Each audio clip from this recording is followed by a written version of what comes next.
Good evening, everyone. My name is Alicia Barrett with Binny's Beverage Depot. Thank you so much for joining us tonight. We are thrilled to be here with Master Sommelier Jesse Becker, and we're going to travel to, travel through our wine tasting to one of my favorite countries for wine production, which is Austria. And Jesse is going to lead us through this wonderful tasting tonight. And I was actually fortunate to have him do something similar for Binny's staff earlier this week. So please stop into your local store and ask lots of questions. Test our staff. They should be well informed on Austrian wine. But before I turn it over to Jesse, just to give you a little bit of background on him, not only is he a master sommelier, he's worked for some of the top restaurants across the United States. He's worked in 3 different harvests from Napa Valley to Burgundy to Sancerre in France, and has written extensively about the wines of Germany and Austria. He's contributed to vintage reports and serves as a VDP ambassador, a Bordeaux tutor. Basically, he knows it all, and we're thrilled to have him. So Jesse, thank you for coming on. And yeah, let's dive into Austria. And I'd love to hear, just actually before you share your screen and we get into it, kind of what you love most about Austrian wine. Thank you very much for the very nice introduction. Yeah, I was introduced to Austria pretty early on in my sommelier career when I was sommelier at the Park Hyatt in Chicago in the early 2000s. I'll never forget this importer walking in with all these incredible samples of Austrian wines, and we were still sort of getting introduced to these wines at that time. And I mean, I was just blown away, fell in love with them, and have been in love with the whole category of Austrian wine ever since. So I really fell hard for it. And I'll maybe share some of those reasons that I love Austrian wine with you this evening.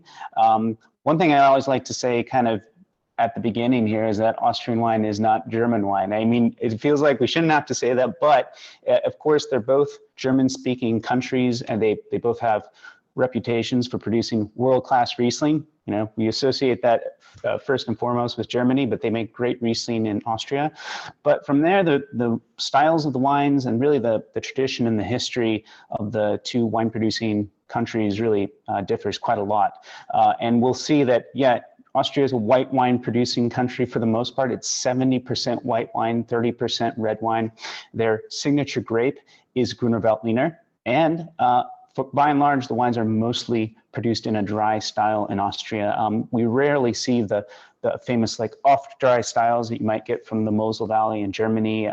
Those really don't exist so much in Austria. They tend to be dry. They tend to be probably a little fuller in body, and they can be quite powerful and compact. And when we get to the Vokal in our tasting today, I think you'll see that. So I'll happily share some slides for you so you can kind of, we can sort of get our bearings here and just sort of give you some general thoughts or overview about the Austrian wine scene. So yeah, by the way, yeah, go ahead. Sorry, just, you know, I always forget this admin note in the beginning, but for everyone watching, we of course hope you're tasting along, but please send any questions in via the chat or Q&A feature on Zoom to Jesse, and we'll get to those. All right, Jesse, Perfect. Take it away. Well, since we have this photo up, that is the Vokal region. We are going to taste a wine from the Vokal in just a moment, but it's just a stunningly beautiful place. It's really quite small, but it's probably Austria's most famous region, and that's, you see the Danube River cutting through there with these terraces. We'll see a few more images of that in just a moment, but that's the Vokal region. I always like to show this map because when Rome was at its greatest extent in ancient Rome, there was this province where Austria is now, and you can hopefully see that on the map, right in the center of the map, this province of Pannonia.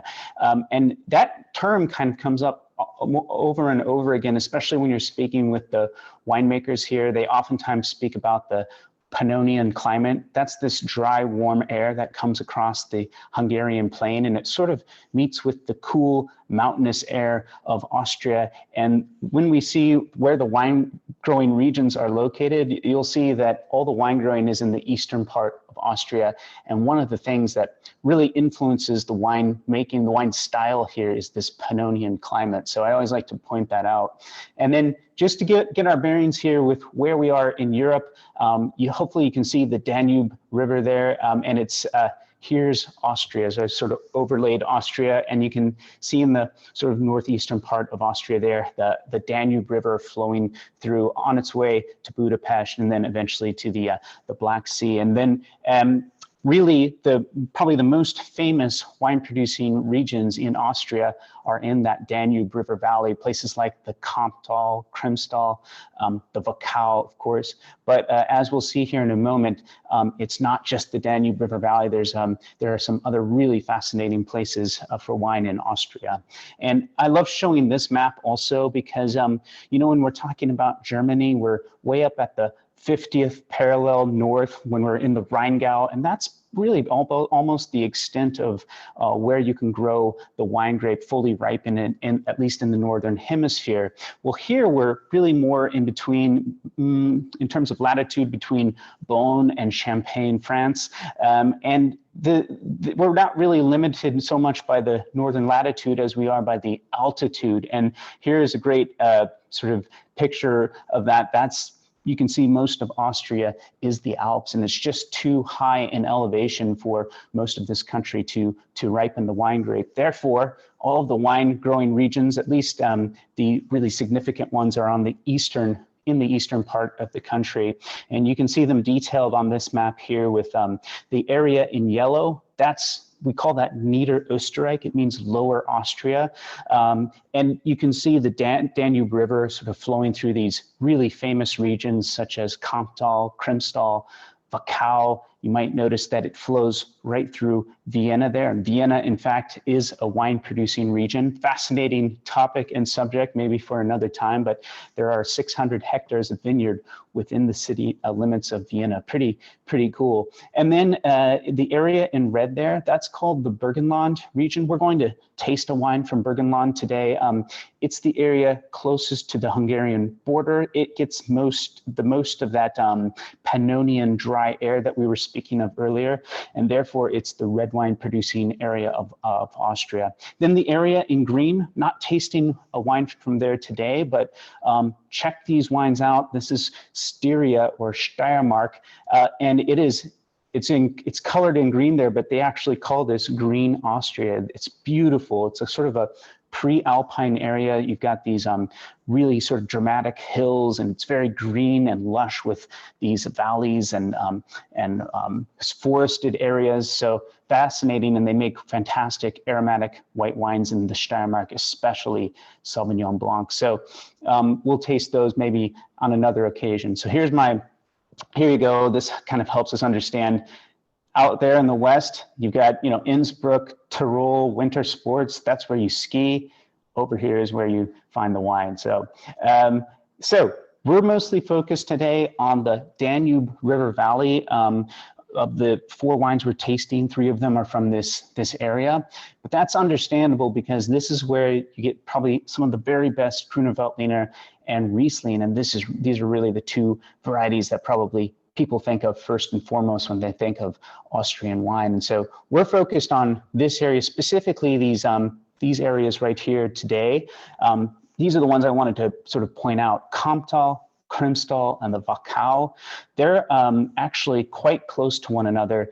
In fact, if you take a flight into Vienna airport and you rent your car and you start driving west along the Danube River, you're in the Kamptal region in about an hour and 15 minutes. So it's really close to Vienna. If you get in your car and you're in the center of Kamptal and you drive another 20 minutes west, you're in the Krimstal area.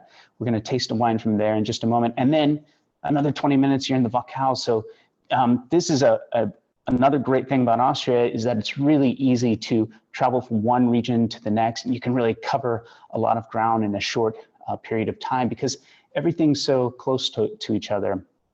And really, today, I wanted to sort of focus on these 3 areas: the Kamptal, Krimstal, and the Wachau.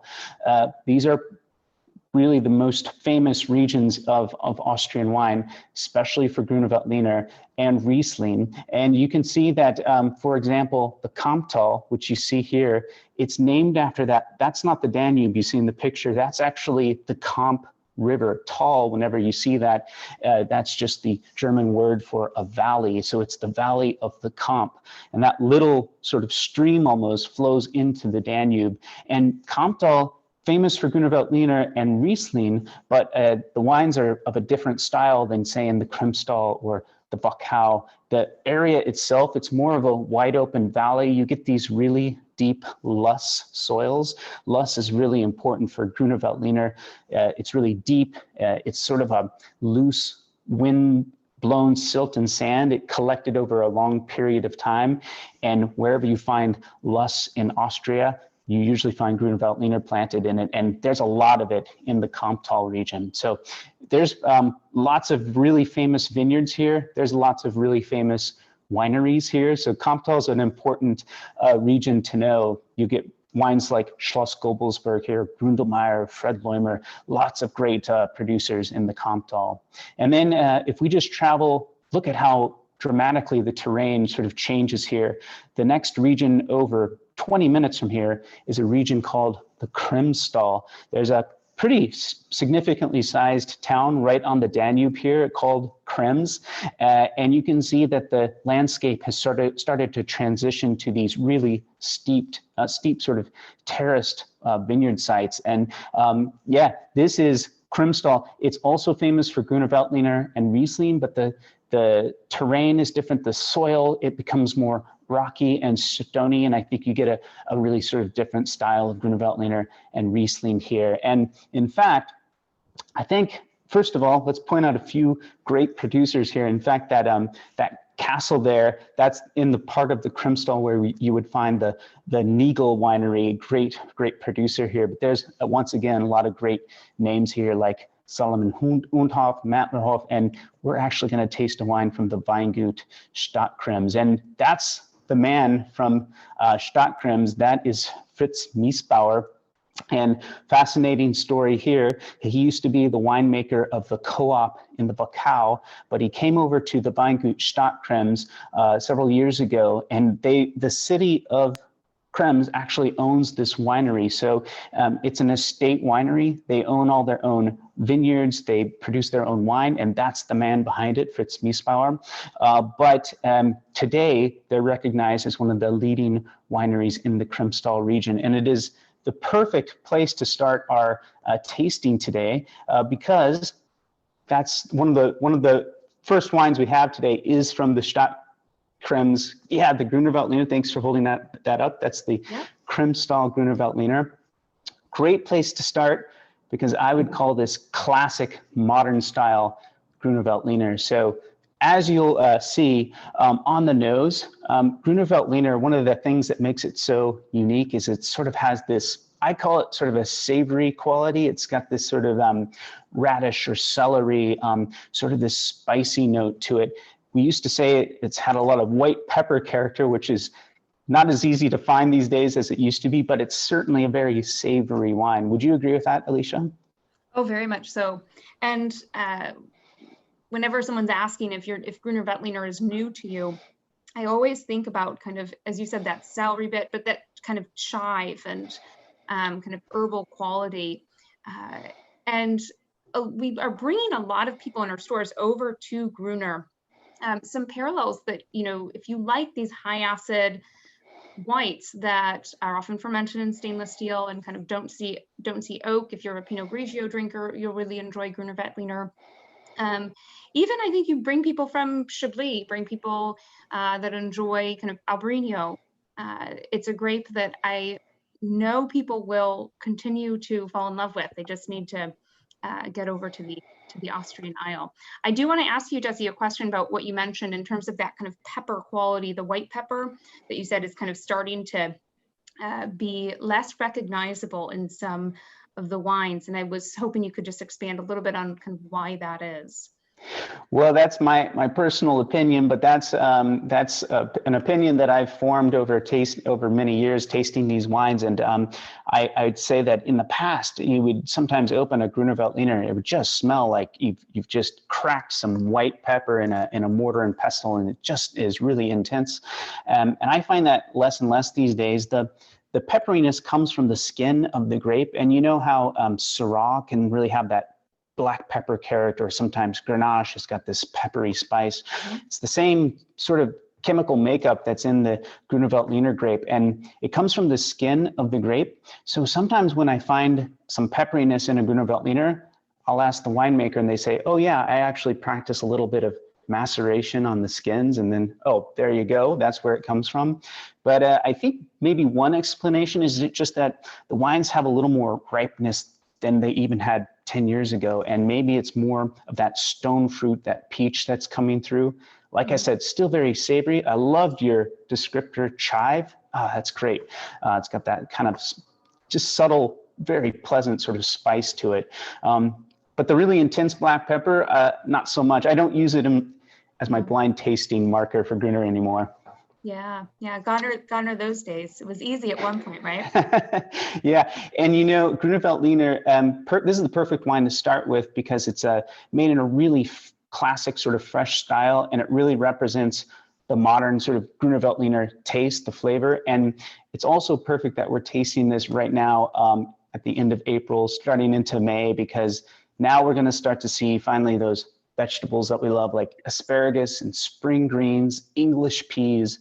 And this is one of the great wines to pair with that sort of thing that I always think about Gruner Veltliner, especially in this style in the springtime.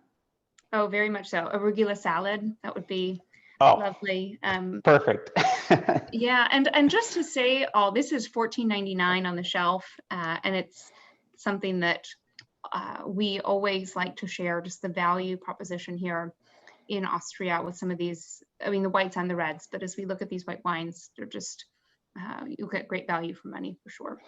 Yeah, and this winery, it's one of the oldest wineries in Austria. It was founded in 1452 as a source of revenue for the hospital in Krems, and it's still to this day owned by the city. It just happens to be under really good leadership. There's a great winemaker behind it, and like you just said, the value is fantastic. So hope you enjoyed that first wine. Yes. Quick question that's come in for you, Jesse, when you showed the map and we're talking about all the skiing that's going on in the western part of Austria, but yeah. Is there a culturally specific Apres-Ski beverage in Austria that you know of? Oh gosh, well, I know that like in the Tyrol, they love drinking their schnapps like after a day of skiing, but you'll find, and you know, we sort of think of, I think we drink pretty seasonally here, like in the summertime, we want our rosé and we want our dry whites, and then in the winter, we drink our hearty reds, but I tell you, they drink white wine all year round in the, Apres-Ski, in the snow, so they're drinking Gruner Veltliner in the dead of winter in Austria. So maybe, if it's not schnapps, maybe just a glass of Gruner Veltliner. Sounds delicious. All right. Well, I also wanted to show you this next wine from FX Pichler in the Wachau. And this is that picture of the Wachau again here. I think I've got an even better picture for you. There's a lot of great wineries here. You could maybe think of this as the Napa Valley of Austria, just in terms of how famous the vineyards are, how famous the wine producers are. It tends to be a lot of small family-owned wine estates like the ones you see here. So these are some of the top names: Knoll, Rudi Pichler, Prager, Altzinger, and we're going to taste a wine from FX Pichler in just a moment. Yeah, here's another great picture of the Wachau, and this is really a great one because you see these steep terraces here. These terraces were built by the Cistercian monks in the Middle Ages, and so they're the ones that sort of cleared the forest. They decided what grape varieties to grow in what places, and they named all these vineyards that there's about 124 individual single vineyard sites here in the Wachau, and it's really quite small. It's 15 kilometers from the town of Krems to the Melk Abbey, and that is the extent of the Wachau. So it's a very tiny region, but it's also one of the most famous. I always like to point out too that whenever you're watching, you'll see one of those commercials for Viking riverboat cruises, you know, they always show a picture of the Wachau, the boats just kind of gliding down the Danube towards, I suppose, towards Budapest. But the reason they like to show that image is because it's just such a beautiful place. And so love that picture. Jesse, and real quick, yeah. if you don't mind me asking, with that photograph up and the nice kind of steep gradient that you see there, it does, I'm sure, remind people, especially kind of the other photo you had a few slides back, of some of the steep slopes in Germany. And of course, one of the issues they're facing is, you know, they're going through kind of a consolidation of vineyards, and actually some vineyards are being abandoned that are on kind of the steepest slopes. So question for Austrian wine, you know, are they having any kind of labor shortages or issues in terms of tending these really steep vineyard sites, or has that been fine, and there's enough kind of local labor and they're earning enough money for the wines to cover that? Well, there's a lot to cover there. You know, I think in 2020 there were some challenges in just having enough people to come harvest, but that was really more because of the pandemic. So that's been a problem throughout Europe and other wine growing places, is just finding that labor that you almost always have consistently every year. So I know that was one challenge, but you brought up the changing climate, and you know, you said, like in Germany, maybe some of the vineyards have been abandoned. Well, one really interesting thing in that region, Wachau, is the higher up you go on the terrace, on the hillside, the cooler the vineyard site. And some of those old terraces at the very top of those hills were abandoned a long time ago. People just said, you know, it's really hard to ripen the grapes anyway. It's not worth climbing up there. I'm just going to abandon it. And you know what's sort of coming back is that winemakers are actually seeking out those really high terraces again because of the climate. So it's cooler, and some of the most prized, I guess, newer vineyard sites these days are way up at the top of those hills. So that's what's happening in the Wachau. Yeah. Oh, that's excellent to hear. I'm glad that is the case. And yeah, especially as temperatures kind of creep up. I know you said they've had a lot of warm vintages as of late, so seeking out those cooler vineyard sites more important than ever. Absolutely. So let's just cover here a little bit more about the Wachau, and then we'll taste a wine from the Wachau. That's the whole of the Wachau right there. Basically goes from the city of Krems in the east to the Melk Abbey in the west. And as I mentioned, that's 15 kilometers or so. And you see 124 individually named vineyards along the Danube. One thing we really have to speak about is the Vinea Wachau here, because there's a unique way of classifying the wines from this particular group. And most of the famous names in the Wachau belong to this association, the Vinea Wachau. And the way they go about it is they classify their wines based on how ripe the grapes were when they were harvested. So just a little terminology we need to learn here is Steinfeder. This is for the lightest style of wines. You can see, and by the way, these styles are all for dry wine, of course, but up to 11.5% alcohol. We don't really see so much Steinfeder wine here in the US. It tends to be consumed at the local restaurants in the region. So that's the lightest style. This style, however, Federspiel, very important, between 11.5 and 12.5 alcohol. It tends to be the style that you know, is the most important. Certainly the most production from the winery is the Federspiel style. So that's really important. And then at the very ripest level is this style called Smirag. And Smirag means that it's a minimum of 12.5% alcohol. Sometimes they're 13.5, 14.5, etc. But minimum of 12.5, it's the richest, fullest style. And by the way, it takes its name from that green lizard you see there. Smirag means emerald. And those little lizards, you'll find them, especially in the summer, they're out on the terraces just sort of sunbathing there. So they love the sun. I guess that's why they chose that name for the Smirag category. Oh, one other thing to point out here is that in Austria, there's a fairly new system that really is more like the AOC system of France or DOC in Italy, and they call it DAC, Districtus Austria Controllatus, and it really is like an appellation system. So this is really based on the terroir, and you can see that in the Wachau, they've organized it based on origin. So the higher you go up on the pyramid, the more specific the origin of the wine. In theory, the better the wine. So at the basic level, it's Gebiet or regional wine. Then you might see wines labeled with the name of the village. They call that Ortswein.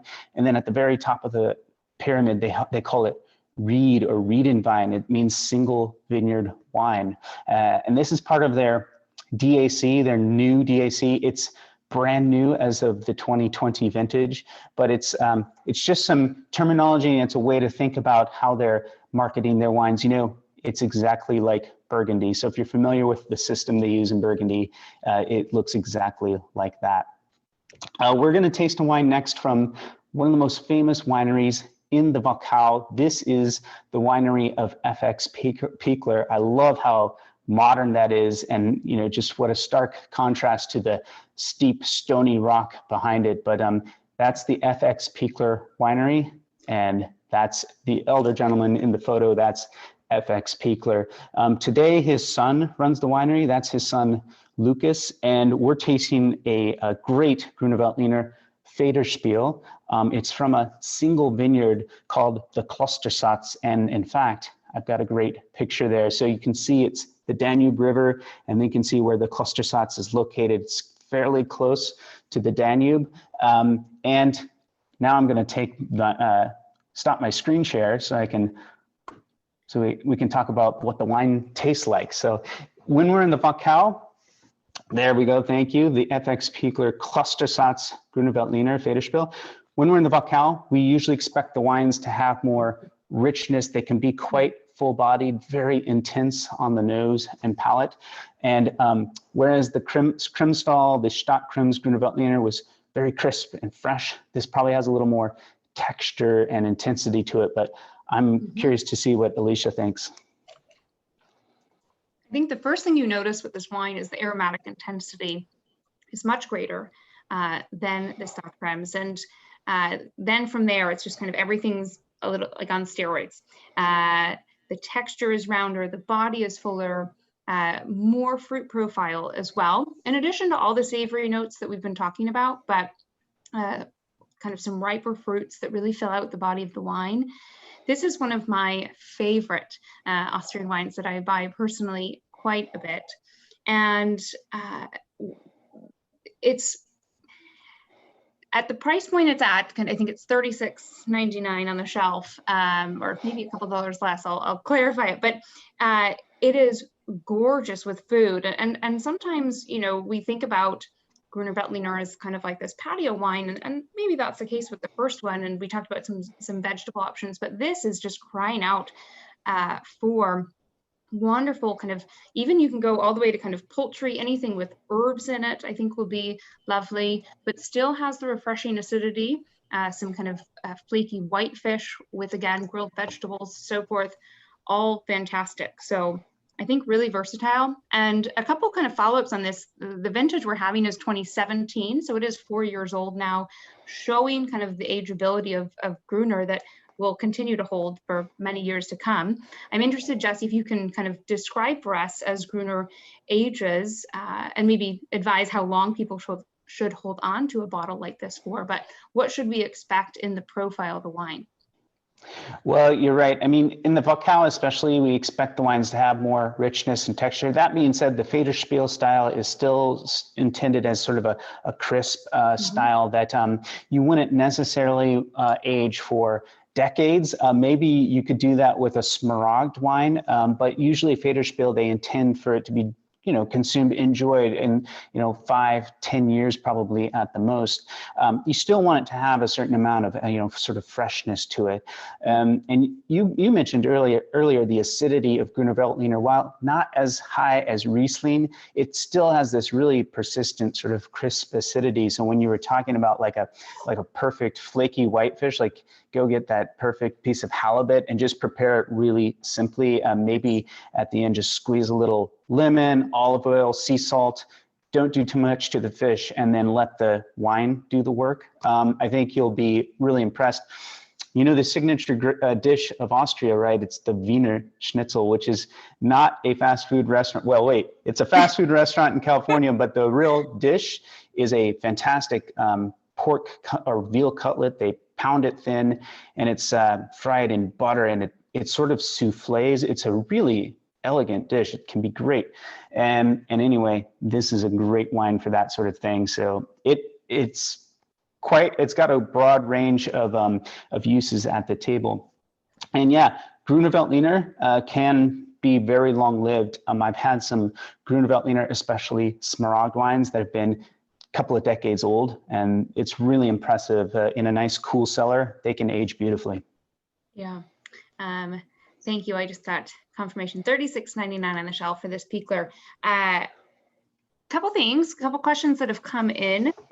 Firstly, on the single vineyard, it was asked if, as we saw that pyramid, and you mentioned that it's done kind of in that kind of Burgundian hierarchy, one difference, if I'm not mistaken, is just that they haven't designated Grand Cru vineyard. So we see that it's single vineyard.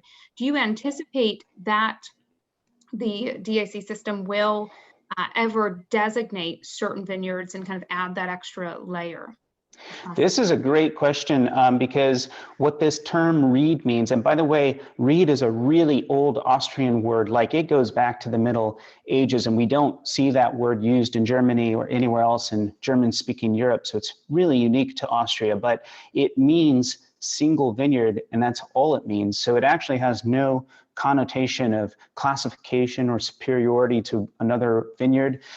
That being said, there is a group in Austria that is very serious about classifying the vineyards of Austria. And this group is called Traditions Weinguter. Actually, Stadtkrems is a member of this association, and they are doing the work to classify the vineyards as Premier Cru and eventually Grand Cru. So here in the Wachau, we don't have any classification of the vineyard sites, but we do have recognition of the single vineyards that are, they've been established for centuries now. So you could argue that all 124 are pretty special, but they haven't gotten to the point where they're classifying them as Premier Cru or Grand Cru. That is an excellent question because it's discussed a lot these days. Okay, well, we'll look forward to updates on that. Another question before we continue on FX Pichler, this is from Eric. He said in your kind of Google Earth view there that he saw a lot of grass in the vineyard and was asking if that's an indication of any kind of farming techniques, if they're organic or biodynamic. He also asked if they were a natural winemaker. If you want to clarify on that on FX Pichler. Well, wait till we get to the red, the Mein Clank, yes. But they're quite famous for biodynamics and making natural wines. But here, yeah, you're right. This cover crop is pretty commonplace these days in the Wachau and elsewhere in Austria. And in fact, there's more vineyard certified organic and biodynamic in Austria than anywhere else in Europe except Italy. So they've got more percentage of their vineyard is certified organic or biodynamic. Pretty interesting. There's also a certified sustainability designation that you can earn in Austria. So this whole thing of sustainability is really important. And then you also brought up natural wines, and while they're really not necessarily connected to how you farm the vineyard, I will say there's a really strong natural wine movement, and we're going to actually taste one of the sort of leaders of that movement in just a moment with Mein Clank. But you're right, this cover crop is pretty commonplace these days. It helps with erosion. It helps, Wachau actually needs to be drip irrigated, and this sort of helps keep moisture in the soil. So it's an important viticultural technique these days. And sorry, are most using drip irrigation versus just dry farming? There's some dry farming happening as well, but it's actually the vineyards in the Wachau, really, they're part of it is just that those stony terraces, they just really don't retain much water. And so the vineyards really do need some assistance in terms of water supply. And so you'll see that drip irrigation is pretty common in the Wachau. That said, there are some dry farm vineyards as well. Great. All right, let's move on because it's time to taste Riesling, my favorite variety. And the Riesling, and this is also another, I think, important thing to understand. That's called the Domaine Wachau. The Domaine Wachau is the co-op of this region. And sometimes when we say co-op and you think, I don't know, Southern Italy or something, and the wine's not going to be so great. Here, it's really the opposite. This is a really high quality, excellent producer of Wachau wines, the Domaine Wachau. And I kind of liken it to, there's another famous co-op in the Südtirol or Alto Adige region called Tirlan.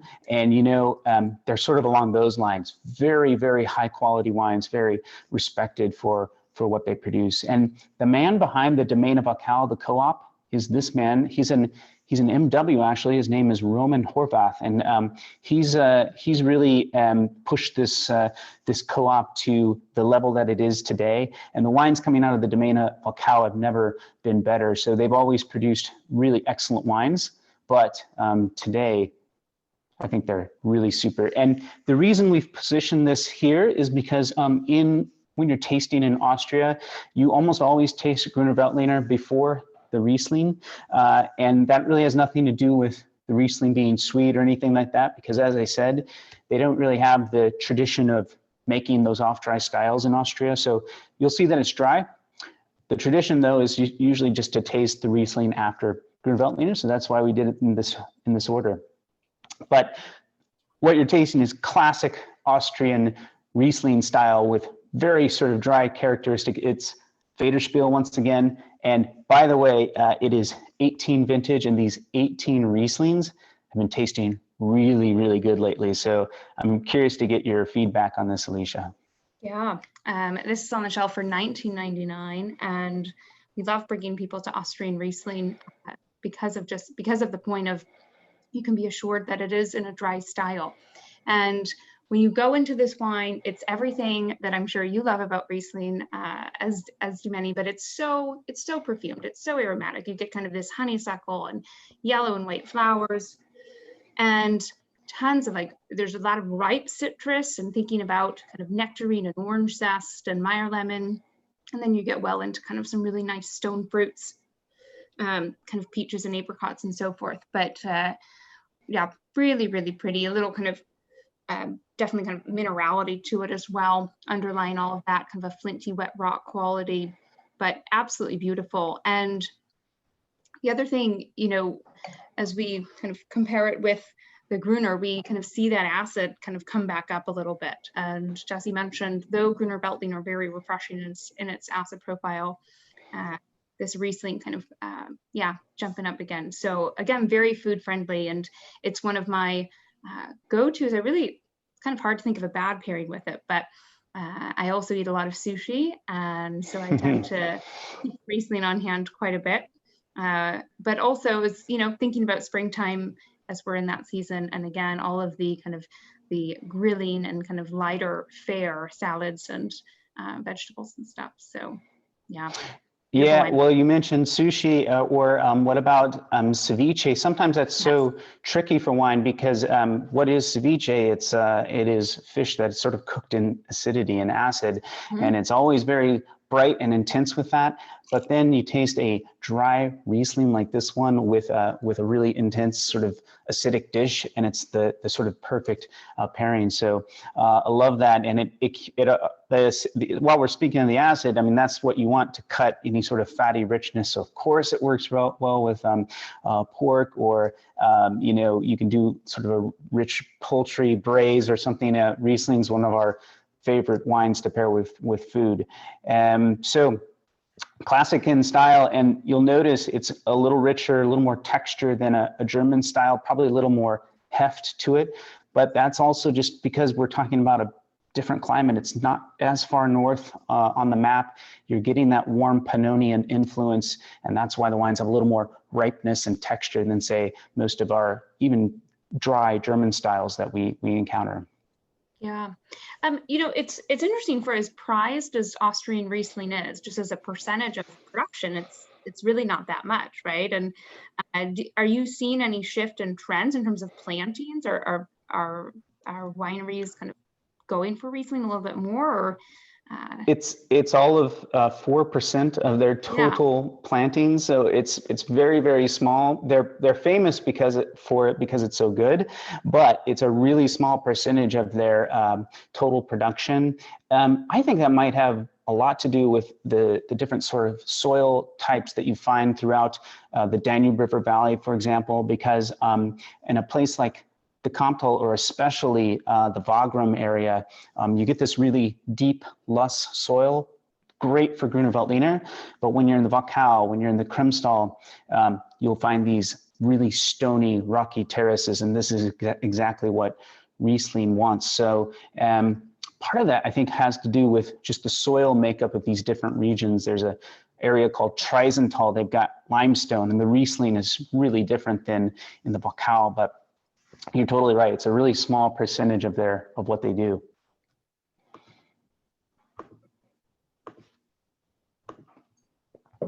I wanted to show you next a totally different region. We're moving on to the Bergen Lawn, and the Bergen Lawn is the area in red on the map. I mentioned earlier, we're basically now at the Hungarian border, and it takes the most of that dry Pannonian climate that we spoke of earlier. So it's warmer, it's dry, and that's the reason it's the red wine producing area. That being said, maybe you can find that lake on the map. It's called the Neusiedlersee, but Lake Neusiedl, very interesting. It's a steppe lake. That means it's fed by, there's another shot of it. It's fed by groundwater, and it's quite shallow. In fact, it's just 6 feet deep at its deepest point.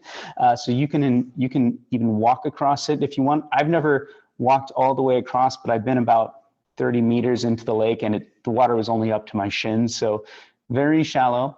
And this, of course, moderates the climate of this particular part of the Bergen Lawn, but when your vineyards are really close to the lake, you'll even get some botrytis. And in fact, some of the greatest sweet wines in the world come from really close to that lake. Wines like Rooster Ausbruck, or if you know the great sweet wines of the Crocker Winery. What allows the botrytis to occur consistently every year is the lake that you see there. Just another great shot of it there, and you know it's a pretty important part of the landscape. And by the way, there's that botrytis that I spoke of, that perfect botrytis from this was a picture I took when I was visiting the Crocker Winery at harvest time. But we're actually going to taste a wine from the Meinklank Winery, which is really fascinating. Somebody brought up biodynamics and natural wine earlier. This is a great example of that from a really excellent producer in Austria. Meinklank is a vineyard. They're a fantastic producer of natural wines, but it's you can see sort of a full working farm there, and they do everything biodynamic, of course, certified biodynamic by Demeter. And she's holding one of these concrete eggs, which are kind of on trend right now for a fermentation and aging vessel. So, you know, I bring that up because in the past, like back in the 90s, early 2000s, the red wines of Austria tended to be made in a sort of international style. They had sometimes some international grapes in them, and they'd use a lot of oak on the wines. These days, that's completely sort of off trend. So you see the egg there that they're using, but here's another really trendy thing, to use these big neutral oak casks, and that just happens to be one from the cooperage called Stockinger, which is a great producer of barrels in Austria. What we're tasting is from Meinklank, and this is their Bergen Lawn Red. And what you've got in this wine, yes, thank you. What you've got in this wine are the 3 sort of signature red grapes of Austria. I'll go through them with you. Blaufränkisch, Blaufränkisch is a really important variety for Bergen Lawn, but they also grow it in Hungary, where it's known as Keckfrankosch. They also grow it in southern Germany, like in the Baden area or Württemberg. They call it Limburger there, but it's a really important variety in this particular part of the world. I think it's probably at its best in the Burgenland. And Blaufränkisch is sort of, it's got more color, it's got spice, it's got structure to it, and that's what Blaufränkisch brings to this blend. There's another grape called Sant Laurent. I know sometimes we want to say it the French way and say Sant Laurent.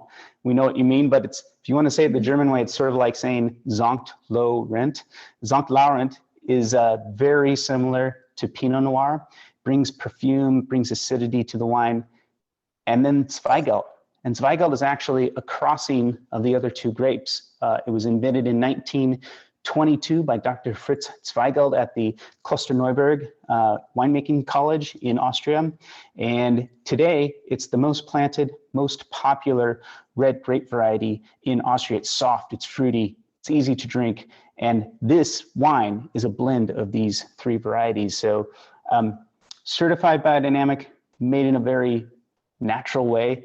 And I can't wait to hear what Alicia has to say about it. Yeah, I think they have just created this blend so perfectly. And just, I appreciate you describing kind of what each of those varieties brings. And you get kind of the spice and some structure and power from the Blaufränkisch. And then you get all that kind of nice, kind of juicy, brambly fruit, the Zweigelt, and then some kind of savory notes as well, and kind of some earthy notes maybe coming from the Sant Laurent. And all together, it's perfect. And it's a medium bodied wine. The tannins are really in check. It's really letting kind of the purity of the fruit, and I think the savory kind of earthy qualities show. So it's definitely kind of an old world style, but very drinkable with or without food, no doubt. And you know, when we tasted a lot of reds with Jesse, as I mentioned a few days ago, with our staff, and we were very impressed. And as he mentioned, Austria is known for its white wine production, but the reds in particular, if you haven't kind of dabbled in that category, I highly encourage it, especially again, if you kind of like these savory qualities. I think you'll really enjoy, whether they're single varietals or blends with the Meinklang. Can you talk a little bit, Jesse, about, so we carry a number of wines from Meinklang, but they are kind of a mixed use farm over there, family run, and I think they're in a national park or something like that. But how did, you know, one of the kind of the trendsetters in this movement for biodynamics in Austria, is it continuing to grow? It's already at such a high percentage, a very impressive one. Are you anticipating more wineries to kind of convert to biodynamics, and are they seeing that as a big attraction in sales? Yeah, well, in terms of sales, I don't know if that's necessarily the reason that they're doing it. Sure. Most of the, in fact, if you speak to, maybe you speak to Fritz Wieninger in Vienna, somebody like that, he'll say that, I actually am working in a biodynamic way because it makes the wines better. He thinks that the fruit that he gets from the vineyard is healthier. And then with this healthier fruit, he's able to make higher quality wines. And so I don't know if it's necessarily they're coming at it from a marketing angle. The movement is definitely strong there and growing. There is, of course, Demeter certified wineries there, but also there's a group just based right in Austria called Respect, and their membership is slowly growing. And they're another certified, a certifying body for biodynamics. And yeah, it's an important part of wine culture there is sustainability, sort of in general, because even if you're not going for the organic or biodynamic certification, there's lots of wineries working towards a sustainable certification. And even if you're not going for that, you rarely see these, they just don't have a lot of that big sort of industrial farming in Austria. It just isn't really a thing. They tend to work on a pretty small artisanal scale. And I suppose that that scale allows them to work more sustainably. Yeah. And are their exports overall on the rise? And are the best wines kind of leaving the country? Do they keep a lot for themselves? What can customers kind of look for in that? I haven't gotten an update on that statistic in a few years, but it used to be that that they were exporting, I think, only like 25% of their entire output. So Austria could consume all of the wine they produce if they wanted to. I bet a lot of it gets consumed at the Apres-Ski in the mountains, Yes. yeah, they have a big appetite for wine. They love wine in Vienna. Oh, speaking of Fritz Miesbauer, he happens to be a really famous winemaker in Vienna, but he likes to say wine is to Vienna what beer is to Munich. So wine is a really important part of the wine culture in Austria. And if that's true, then we're actually really just seeing a small percentage of what Austria does on the export market. One of the other things we love about Austrian wine is just the really high quality level. They're not a country of big bottlers or big producers. They tend to be small wineries, and they make wines. They really go sort of for the quality end of the market. So almost all the exports that we see are at a pretty high standard already. Yeah. And I know we didn't taste anything today, but if you want to give a few words on Steiermark, I always enjoy wines from down there from Styria. And so can you share a little bit about what they're doing down south? Yeah, that's, and I mentioned how close these wine regions are to Vienna. So it's, if you flew into Vienna just to visit the Wachau and the Danube River Valley, maybe go see some wineries in the Bergen Lawn, you could think, well, that was a great trip. I've seen a lot, and go home happy. But in fact, you should take another 2-hour drive down to Styria just so you can see this. First of all, the scenery, it just takes your breath away. It's stunning. They call it Green Austria because it's just this area of these steep, dramatic green valleys and hills, forests, and just a stunning place. And what they focus on there is aromatic, dry, white varieties. You'll find some Welsh Riesling, some Chardonnay, Pinot Blanc down there, but what they've really sort of hung their hat on is Sauvignon Blanc. Mm-hmm. And it's really different than Sauvignon Blanc that you get in Sancerre. It's certainly different than New Zealand. It's their own style. It's got a lot of stone fruit, apricot, peach to it, more texture, just fantastic. So yeah, I'm a huge fan of the region, and it's just a couple hours drive from Vienna. Yeah. Just one final question that's come in for you. We mentioned botrytis and mentioned some of the great sweet wines coming out of the eastern portion of the country there in Burgenland. And so perhaps you can share kind of maybe what grape varieties they're using for that. And, I'll just say that we did taste a Crocker Trockenbeernussleys earlier this week, and it was absolutely divine. So all of you that like kind of Tokai or Sauterne, or the very sweet styles of Riesling, say from Germany, please check this out in our stores, because you will impress everyone by bringing this to your small gathering, but it's also absolutely delicious. So yeah, maybe just a little bit on what grape varieties they're using and what you're seeing in that style. Yeah, that lake that I showed you earlier gives them this chance to have this very even, very quickly spreading botrytis in the autumn when your vineyards are really close to that lake. And so not only do you have Rooster Ausbruck, which was a famous sweet wine that used to compete with Tokai, but also you've got the great winery of Crocker on the other side of the lake, on the Hungarian side. Just incredible. And Crocker is really one of the wineries responsible for drawing attention back to the Austrian wine scene back in the 90s. And today, I mean, they are still kind of one of the great, in my mind, great producers of sweet wine, right on par with the top names in Sauterne or Tokai. So yeah, and you asked about the varieties they're using. Welsh Riesling is pretty popular to use. By the way, Welsh Riesling has nothing to do with the great Riesling we just tasted, or the Rhine Riesling. It's a different variety, but as a sweet wine, it's great, especially for these botrytis styles. They like to, they'll use Riesling, they'll use Traminer. There's a mix of varieties they'll use, but here's an interesting one, and I think it's kind of slowly coming back in Austria. It's ferment. It's one of the important varieties of Hungary's Tokaj, and you'll hear when you speak to the producers, they are increasingly interested in incorporating some ferment into their vineyards. So yeah, it's oftentimes a mix. Depends on also the soil type you have. You'll see sometimes there's some Chardonnay, but that's kind of the general mix. Velschriesling is really important. Yeah.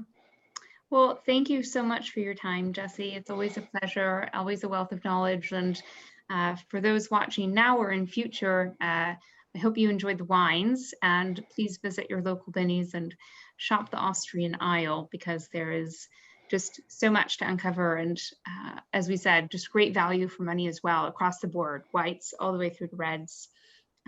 Any final words for us, Jesse? No, and well, if you haven't visited Austria, you know, it sounds like we're going to be able to start visiting Europe again, maybe sometime soon. Make sure Austria is on your bucket list and go see these regions. It's really easy to get from one place to the next, and you'll have a great experience.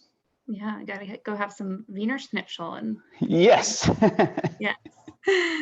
Thank you so much. And thank you everyone for joining us. Check out our website for upcoming virtual events. Always a pleasure. See you later. Thanks, Alicia. Bye. Bye.